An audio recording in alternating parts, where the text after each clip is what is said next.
Before you come to Canada in 2024, here are some things that you should know as you make your plans and arrangements to come to Canada.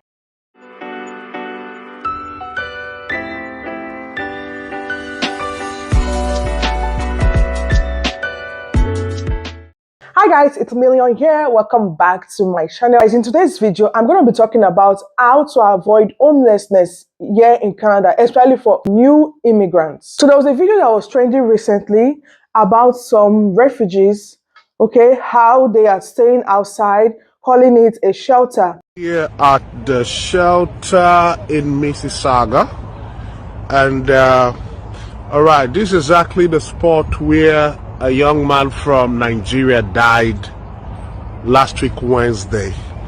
Now you see the tent they were living in, you can see it all the way down there, and you just begin to imagine how are people expected to survive in this horrible condition with the current state of the weather. Personally, I cannot call this a shelter. This is just a tent. Okay, so this tent is made up of rubber, it's made up of plastic, especially now that it's cold. Even in the video, they mentioned that a Nigerian died in that place. So I'm thinking maybe it was because of cold or something. That was how they lost their life. And also another thing is, I'm not sure the government is part of this. So the reason why I say I'm not sure the government is part of it, because of the situation of, the place. I'm not sure the government wants to involve themselves because, again, there are a lot of things that might implicate them, a lot of things, like that person that died, for example. If, let's say, he had like a family, somebody that looks after him or somebody that knows him, right, or related to him, they can easily sue the government. So I'm not sure government of Canada is part of that shelter that they built outside. I think maybe they built that shelter themselves, trying to survive, probably because there is no space for them. So early this year, that was when we saw the news that there is no space anymore in the shelter for new refugees. So people were sleeping on the streets. So imagine, so I think these people were trying to survive. That was why they went to build those tents there, to stay there, maybe depending on when the government is going to speak to them. What we must do to avoid things like this, I want to talk about that. And also, I made like the topic of this video, do not come to Canada in 2024, part 2, especially for some of us, especially for some of us that are still leaving like negative comments on the first video that I made, do not come to Canada in 2024. So I understand this, we are all humans. So even if you explain from now till maybe that kingdom come, you cannot change. It's whatever the person, it's whatever anybody wants to believe that they will believe. We are different and we have our own perspective of how we see and take things. Some of them on that video in the comment section, they insulted the hell out of me. They abused the hell out of me. Some people said I'm working for APC. Can you imagine? For those that are Nigerians, say you understand, the APC party. Can you imagine? Why? Okay, let me be serious. Like, why would somebody say I'm working for APC? I am not. So it is just to prepare. So all these videos are just to prepare your minds, to prepare you. Okay, this is it. This is what I need to do to survive Canada. So another thing I've made up my mind on doing is uploading videos like this every Friday or Saturdays. If there's any trending news concerning Canada, we're going to talk about it. If there is any information, maybe new information on how to survive Canada, we're going to talk about it. So apart from maybe my vlogs and shorts, every Fridays or Saturdays, you will get content concerning maybe trending issues or trending news in Canada. Okay, so let's make that a deal. So back to my topic of today. I'm just going to tell you guys a short story of how a shelter used to be. Okay, I'm not sure about now because I'm also surprised seeing the news that there is no space for refugees anymore. And refugees are made up of immigrants, right? So we have to talk about it. Even the video I showed, if you listen very well, I guess those people are Nigerians. So back to my story of how I know a shelter used to be, okay? So let's say you come in and you're filing for asylum as a refugee. After maybe all the paperwork and everything, right? The next thing is for them to look for a shelter for you. Okay, so that is how it is, like a real shelter. So a shelter is like, a building built and called a shelter. They have workers there, staff that works there, right? It's just like, okay, maybe the rooms you'll be sharing with other people, maybe other people, random people that you don't know. Some of the rooms, they have like bunk beds, like they call it shelter. And they give food there. They have like their time for food. They will give out card or points for those that wants to use the bus, And another thing is they pay monthly, like they pay like they pay refugees monthly, especially for those that haven't gotten a job yet. Okay, so as they assign them like to a shelter, they also assign them a caseworker. Okay, so they also assign them a caseworker so that anything they can report to the caseworker. And also, mind you, as a refugee, you've become legal in the country, right? So you can apply for your SIN, you can apply for work permits.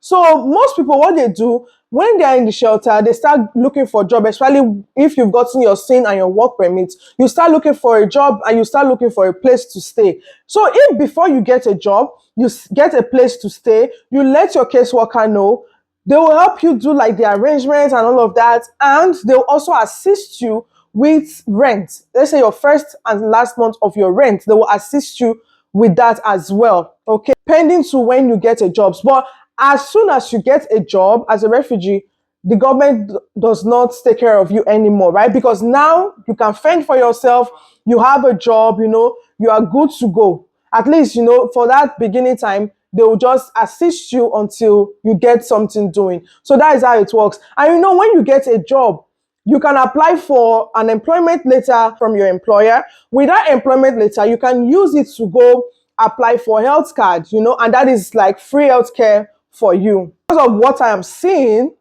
I think it doesn't work like that anymore. I stand to be corrected, right? So I am just like giving this narration that, okay, this is how it used to be, or this is how it's supposed to be. Okay, this is how it's supposed to be. And maybe some of these people that we saw in this video, maybe somebody must have told them that, okay, no problem, don't worry, when you come they will take care of you. And some of them, if not all, will not plan and they'll just come in like that. And maybe that's why they are facing this crisis. Yeah, I'm just assuming. I didn't interview any of them myself. So if you're coming to Canada in 2024, please, this is what I think you must do. Not you should do. You must do. Okay. So first of all, plan very well. Plan very well. So when I say plan very well, make sure you are well prepared. Prepared to the extent that you have funds that can take care of you, or for those coming with their family, that can take care of you and your family.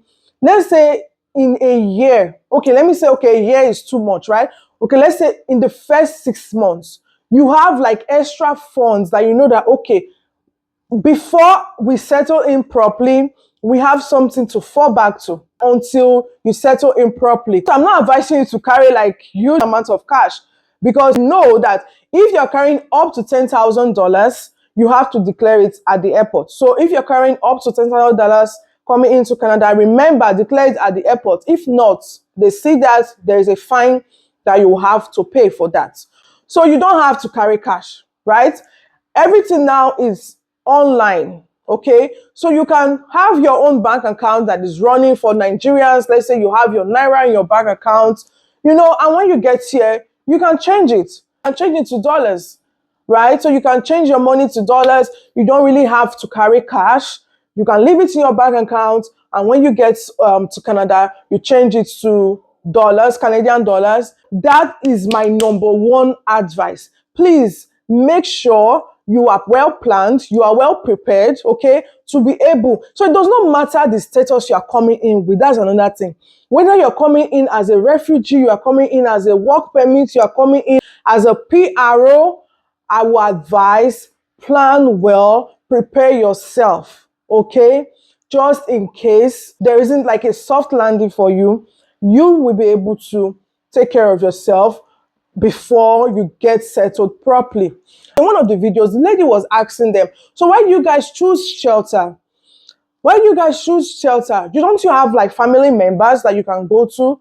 And one of them, or rather most of them said, oh, we have family members. They even gave us their number. But when we got here, they stopped taking their calls, right? So another person said, I've been paying for 200, I've been paying to $200 weekly to just stay in a space. And it's even like that student bed, right? To just stay weekly to 200. But now I'm out of cash. I couldn't afford it. That's why I came to the shelter. You have family here? Most of our family. They will tell us that when we are coming from Nigeria, they will tell us, they will give us their number. When we reach the airport, they won't pick our call anymore. They won't pick your call anymore? Yeah, that's what they are doing. So you have families here? Yes. You have families here? Yes. Even one of my brothers told me that he's coming to check on me. She's like 1 week now. You have not seen him. So many of you have families there. It's just that they abandoned you. Before I came here, I was paying money in the Airbnb. Yes. So for the past 2 weeks, $200 per week. Per week. $200, yes, all of us. So just a small student bed, but So no more money again. No more money again for the past. And if you check $200 per week times almost 3 weeks now, you know what it is. That is it, yeah. So no more money, so I have to come here. So. Okay, so for those that will depend on somebody, you see why I said you never can tell. You have to plan, prepare yourself, right? Because those people, they came in with the mindset of, okay, I have somebody here that maybe can accommodate me for a while before I get my own place or before I get things going for myself. But at the end of the day, when they got here, it was a different ball game for them. Okay, so most people does not really accommodate people, except my family and my friend. I say, all right, guys, I'm just kidding. But yeah, I've heard a lot of stories out that when they get here, not even only in Canada, abroad, maybe their family member will stop picking up. Why? Some of them, they think that, okay, the more they accommodate people or the more people they have in their apartments or in their homes, the more bills for them, right? So before you come to Canada in 2024, have a plan B, okay? Just in case plan A does not work, have a plan B. You know you have a plan B to fall back to. Next advice is, guys, let's explore, let's go to other provinces. Ontario is not the only place in Canada. There are other provinces. Okay, for this news about shelter filled up, no place for refugees, I'm not sure I saw a news or or a video about any other province. I think it was only just in Ontario, Toronto in particular. I'm not sure I saw something about other provinces. So that means it is good for them over there. That means they have space over there, right? In other provinces. Let's try to explore other provinces, guys. Especially as new immigrants, okay? Even as a refugee, your case or whatever you have with the government can be moved over when you go to other provinces, right? And even in some provinces, you get your own case faster compared to being or being Toronto that has like large population. Because what is causing this no shelter is because of the population. It's not because okay, a certain race of immigrants came and that's why. No, it is because it is full. That's why they don't have space. So let's go to other provinces. Let's explore other provinces. If, okay, I know Ontario is the place you want to stay, because some people might be, because of the diversity. Guys, Canada, a whole, is made up of immigrants. Like, the place is diverse. Like, you see different people from different countries. It's not only in Ontario. You can go to other provinces and you'll be shocked. So let's explore other provinces. There are other places, right, that we can go and settle in. Okay, let's say, for example, Ontario is, my main goal, go, and all of that. After you settle in, let's say you go to other province and you've settled, you can always come back to Ontario to live your Canada dream life, right? And sometimes you might not even want to come back to Ontario, but yes, that is my second advice. So let's make our research, right? So before you come in, make your research, because all these things I'm saying, they are online. I am not making them up, right? You can get them online. They're on the internet. You can get them. You can read about it. I am not making things up. So before you even travel, read about it. Know, okay, which province, where should I settle? And guys, that brings me to my next week topic, because a friend of mine actually asked me this question, and I'm going to talk about it, okay? So please watch out for that video. Remember, I said Friday or Saturday, okay? But weekends, this kind of videos will be coming up, okay, guys? So yes, like I was saying, make plans and make research of where you should settle, so that you can have that Canadian sweet experience that you dream of. This will be all for today. But if you have any more contribution on how immigrants can survive in Canada, please let us know in the comment section. Thank you for watching today. And please, if you're new here, thank you for watching till now. Please do not forget to click on your subscribe button to join our beautiful growing family, and also click on your notification button so that you can get notified when we upload our weekly content, okay? And for returning subscribers, thank you all so much. I really appreciate. Please do not forget to like, share, and comment. Like I mentioned, share the videos, okay? Please do not forget to do that. And now it is bye from me, guys. Please stay safe out there. No matter how hard it is, we will get through it, okay? Have a wonderful day. Stay safe. Bye for now. Thank you.